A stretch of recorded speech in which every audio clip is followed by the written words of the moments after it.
말씀은 오바댜 1장 15절에서 21절까지의 말씀입니다. 여호와께서 만국을 벌할 날이 가까웠나니 네가 행한 대로 너도 받을 것인즉 네가 행한 것이 네 머리로 돌아갈 것이라. 너희가 내 성산에서 마신 것 같이 만국인이 항상 마시리니 곧 마시고 삼켜서 본래 없던 것 같이 되리라. 오직 시온산에서 피할 자가 있으리니 그 산이 거룩할 것이요 야곱 족속은 자기 기업을 누릴 것이며 야곱 족속은 불이 될 것이며 요셉 족속은 불꽃이 될 것이요 에서 족속은 지푸라기가 될 것이라. 그들이 그들 위에서 붙어서 그들을 불사를 것인즉 에서 족속에 남은 자가 없으리니 여호와께서 말씀하셨습니다. 그들이 네겝과 에서의 산과 평지와 블레셋을 얻을 것이요 또 그들이 에브라임의 들과 사마리아의 들을 얻을 것이며 베냐민은 길앗을 얻을 것이며 사로잡혔던 이스라엘의 많은 자손은 가나안 사람에게 속한 이 땅을 사르밧까지 얻을 것이며 예루살렘에서 사로잡혔던 자들 곧 스바랏에 있는 자들은 네겝의 성읍들을 얻을 것이니라. 구원받은 자들이 시온산에 올라와서 에서의 산을 심판하리니 나라가 여호와께 속하리라. 아멘. 오바댜서는 구약의 예언서 가운데 가장 짧은 책입니다. 하지만 어떤 면에서 오바댜서는 기록된 모든 예언서 메시지의 축소판이라고 말할 수 있습니다. 오바댜는 그 짧은 메시지를 통해 이스라엘을 압제했던 믿음 없는 이방 족속 위에 내려질 하나님의 심판을 말하고 또한 믿음을 지닌 이스라엘에 대한 하나님의 은혜를 기록하고 있습니다. 저자에 관해서는 오바댜라는 이름이 여호와를 경외하는 자라는 의미를 가지고 있다는 사실 이외에 저자에 대해 알려져 있는 것은 거의 없습니다. 이처럼 오바댜서 자체가 저자의 출신 지역이나 시기 또는 그의 아버지 이름 등과 같은 배경에 대해서 아무런 사실도 제공해 주고 있지 않기 때문에 이 책의 기록 연대에 대해서 많은 논쟁이 있어 왔는데 대부분의 학자들은 오바댜서의 기록 연대를 BC 6세기로 보고 있습니다. 이 연대를 가장 뒷받침해 주는 것은 11절부터 16절까지의 기록으로 유다의 멸망 때 에돔이 유다를 침공한 것에 대한 언급입니다. 오바댜서는 전체 분량이 21절밖에 안 되는 예언서 가운데 분량이 가장 적은 책이면서도 이 책에는 다른 예언서들과 함께 공유하고 있는 신학적 토대들이 있습니다. 즉 여호와 하나님은 이스라엘만의 하나님이 아니라 이 땅의 모든 민족과 나라를 다스리는 분이시라는 것입니다. 그 하나님은 이스라엘의 대적들에 적극적이고 능동적으로 개입하셔서 공의로서 심판하시는데 오바댜서는 에돔의 죄악들을 들어 심판을 선언하는 한편 이스라엘의 회복을 전하고 있습니다. 또한 에돔의 죄악에 대한 목록은 하나님의 심판이 정당함을 보여주고 에돔에 대한 심판은 나아가 하나님의 백성뿐 아니라 열방들도 포함됩니다. 오바댜서의 주된 내용은 에돔의 영원한 멸망과 이스라엘의 영원한 구원에 대한 선포입니다. 이때 에돔은 하나님의 백성들의 원수인 이방들을 대표하고 있고 이스라엘은 하나님의 백성들을 대표하고 있는 것입니다. 따라서 세상의 모든 나라들이 마침내 심판을 받게 되고 그 나라들이 어떻게 영원한 하나님의 나라에 속하게 될 것인지를 보여준다는 것이 이 책의 핵심 메시지라 할 수 있습니다.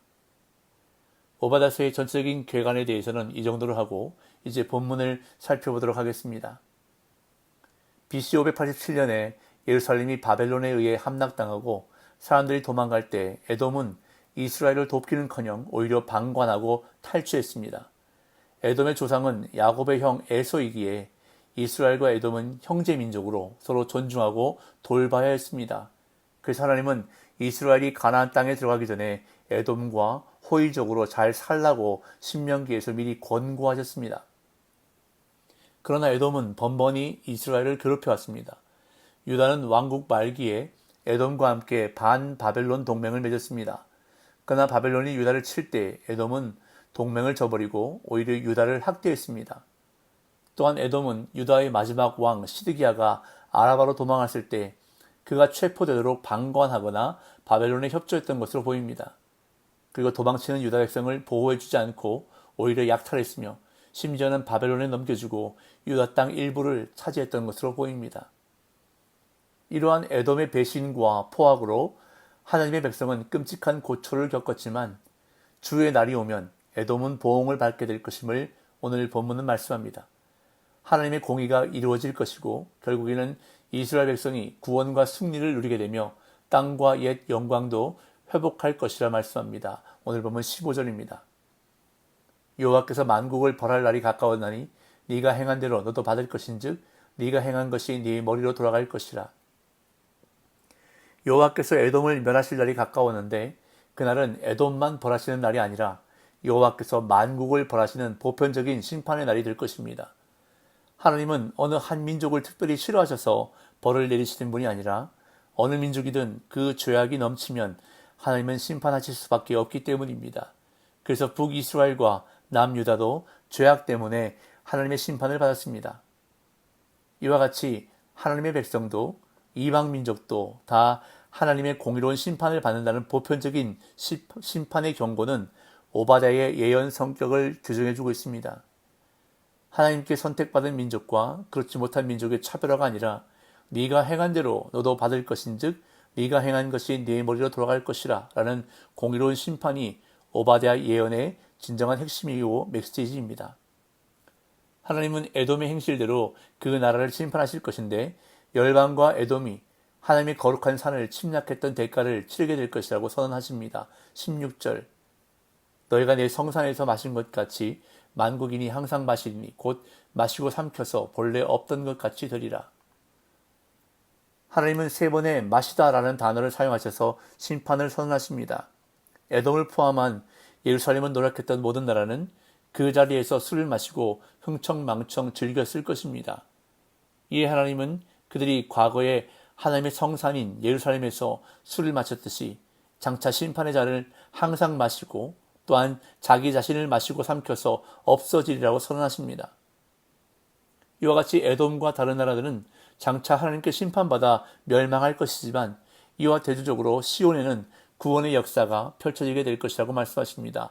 17절 18절 오직 시온산에서 피할 자가 있으리니 그 산이 거룩할 것이요 야곱 족속은 자기 기업을 누릴 것이며 야곱 족속은 불이 될 것이며 요셉 족속은 불꽃이 될 것이요 에서 족속은 지푸라기가 될 것이라. 그들이 그들 위에 붙어서 그들을 불살할 것인즉 에서 족속에 남은 자가 없으리니 여호와께서 말씀하셨습니다. 17절은 여호와의 날과 함께 하나님의 백성이 회복할 것임을 선언하는데 그 회복은 시온의 회복을 의미합니다. 즉 이전에 무너졌던 시온은 이제 하나님의 백성을 위한 피난처가 된다는 것입니다. 그리고 또 하나의 회복은 야곱 족속이 기업을 누리게 될 것이라 말씀합니다. 예루살렘을 떠나심으로 백성을 심판하셨던 하나님이 이제는 그의 백성에게로 돌아오심으로 백성들은 하나님이 약속하셨던 기업을 누리게 될 것이라는 말씀입니다. 17절에서 거룩이라는 하나님의 임재를 직접적으로 가리키는 표현이 사용된 것을 볼 수 있습니다. 이어 18절에서는 처지가 역전된 이스라엘과 에돔의 형편을 언급합니다. 이스라엘은 하나님의 함께하심을 통해 하나님의 심판을 이루는 도구, 즉 불과 불꽃이 될 것이고 승리를 자축했던 에돔은 하나님의 심판을 받게 될 것임을 말씀합니다. 이처럼 여호와의 날은 하나님의 백성에게는 하나님의 함께하심을 통해 회복되는 날이자 그분의 도구로 쓰임받는 날이며 하나님의 뜻을 거부하고 악행을 일삼던 민족들에게는 자신들의 행위를 따라 심판받는 날이 될 것입니다. 이후 오바댜는 남, 서, 북, 동의 순서로 돌아가며 하나님이 과거 다윗과 솔로몬 시대에 이스라엘 영토를 회복시키실 것을 선언합니다.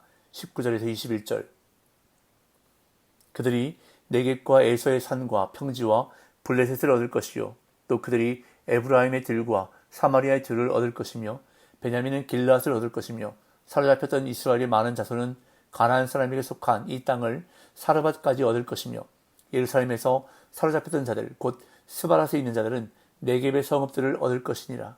구원받은 자들이 시온산에 올라와서 에서의 산을 심판하리니 나라가 여호와께 속하리라. 하나님의 백성 이스라엘이 잃었던 영토를 되찾게 될 것이라 말씀하는데 네겝과 에서의 지역은 남쪽을 가리키며 블레셋은 해안 지역을 가리킵니다. 그리고 에브라임과 사마리아는 북쪽 지역이고 길르앗은 요단강 동편을, 베냐민은 길르앗과 요단강을 두고 맞닿아 있는 강 서편 지역입니다. 그리고 포로로 잡혔던 이스라엘 자손이 가나안 사람들의 땅을 얻게 될 것이라 말씀합니다. 아수르의 침공으로 나라가 망하고 포로가 되어 사방으로 끌려간 북이스라엘 사람들이 장차 귀환할 것인데 그들은 가나안에 속한 땅을 사르밧까지 차지할 것이라 말씀합니다. 또한 바벨론의 침공으로 남유다가 망하고 예루살렘이 파괴되었는데 이때 사로잡혀간 이들이 스바랏에 돌아와 네겝 성읍들을 차지하게 될 것이라 말씀합니다.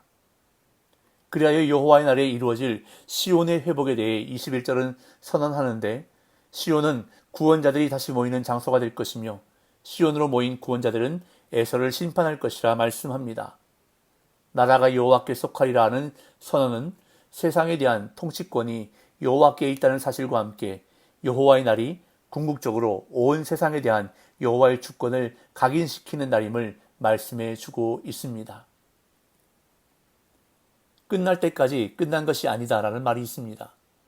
출애굽한 이스라엘 백성은 물이 없을 때, 홍해에 가로막혔을 때, 가나안의 거인들을 봤을 때 수없이 끝났다라고 외쳤습니다. 그러나 이것은 인간의 생각일 뿐입니다. 하나님의 생각은 다릅니다. 하나님께는 죽음도 끝이 아닙니다. 우리가 끝났다고 생각하는 시간과 삶의 자리가 하나님의 역사 안에서는 새로운 시작으로 역전된다는 사실을 우리는 기억해야 할 것입니다.